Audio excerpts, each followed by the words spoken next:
NDA के दिलीप जायसवाल, मंगल पांडे, सम्राट चौधरी, अब आ जाइए यहाँ के भ्रष्टतम नेता सर्वदलीय अशोक चौधरी। माननीय मुख्यमंत्री नीतीश कुमार के दाहिने हाथ, इनका हालत देखिए। ये तो आदमी पूरे बिहार में रिकॉर्ड बना दिया भ्रष्टाचार का। हम लोग अभी तक सुनते आए हैं कि लालू जी बेनामी प्रॉपर्टी खरीदते थे। अब इनका देखिए बेनामी प्रॉपर्टी का हालत। ये दस्तावेज इतना है कि जैसा मुन्ना जी बता रहे हैं कि समेटते समेटते हम लोग थक गए कि भाई कितना भेजोगे। हमने अब कह दिया भाई अब और जमीन का कागज मत भेजो। भाई साहब के एक पीए हैं, पीए थे दत्त साहब, योगेंद्र दत्त, नाम याद रखिए। अशोक चौधरी के पीए योगेंद्र दत्त 2019 में, जरा कागज निकाल, 2019 में अशोक चौधरी जी ने 34 लाख रुपया में योगेंद्र दत्त के नाम पर विक्रम में 1 एकड़ जमीन, करीब करीब 1 एकड़ जमीन, 0.7 एकड़ 23 कट्ठा जमीन इन्होंने खरीदा। 76 डिसमिल जमीन है जो 23-23.25 कट्ठा होता है, करीब करीब 0.7 एकड़ विक्रम में 34 लाख में जमीन खरीदा गया योगेंद्र दत्त के नाम पर, जो उस समय अशोक चौधरी के पीए थे। अब सुनिए इसमें कहानी। 2 बरस के बाद दत्त साहब ने वो जमीन ट्रांसफर रजिस्ट्री कर दिया अशोक चौधरी के बेटी और अभी के सांसद शांभवी चौधरी के नाम पर 34 लाख रुपया में। इसका डीड है, ये डीड आपको जारी करेंगे, आप देख लीजिएगा। अब इसमें नई बात, अच्छी बात क्या है, नई बात क्या है?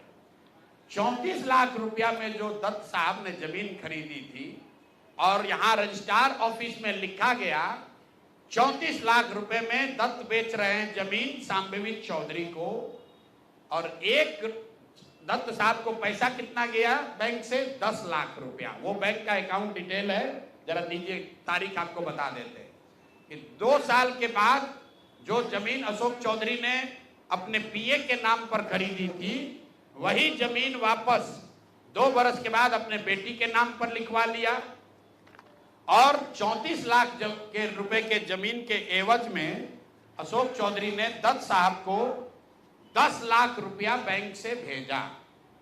यहां तक भी बात ठीक है भाई, ये कह सकते हैं कि हम बाद में पैसा दिए होंगे।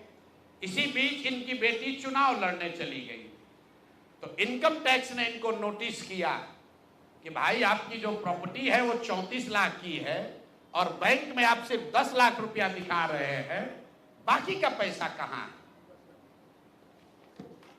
तो 10 लाख जमीन इनकी रजिस्ट्री हुई है।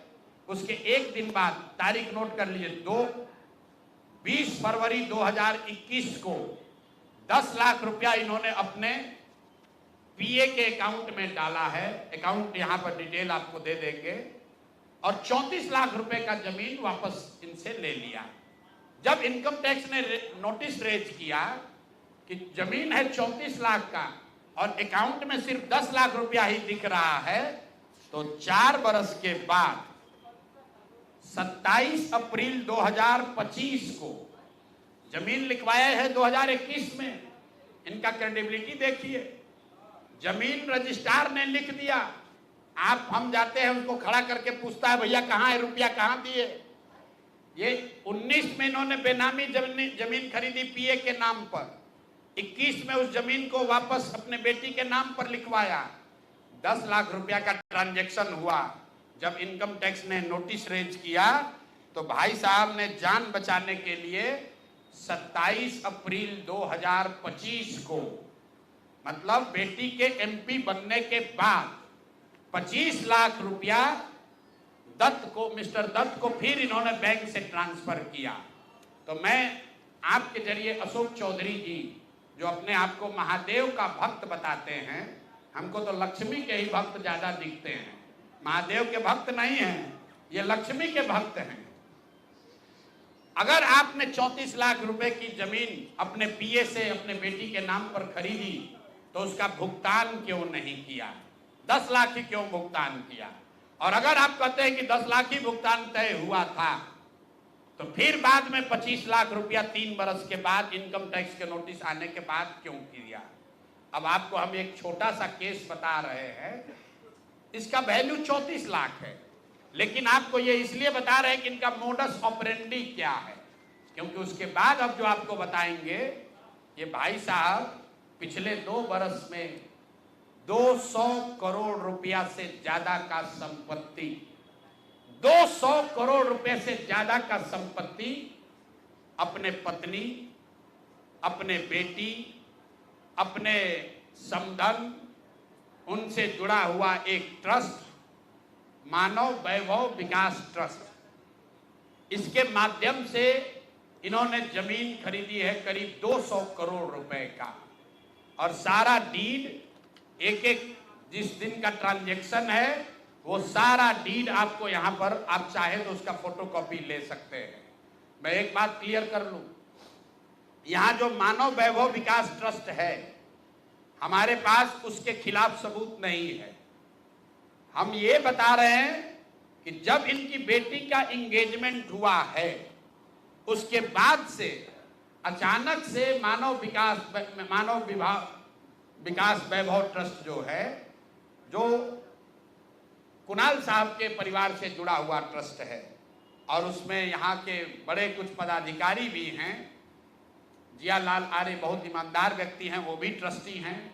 तो मैं आपके जरिए उनसे भी आग्रह करूंगा कि सर, आप तो जीवन भर ईमानदारी के लिए आपका नाम हम लोग जानते हैं, ये बताएं कि आपके ये न्यास के माध्यम से सैकड़ों करोड़ रुपए की जमीन कहां से खरीदी जा रही है, ये पैसा कहां से आ रहा है, ये पैसा कहां से आ रहा है?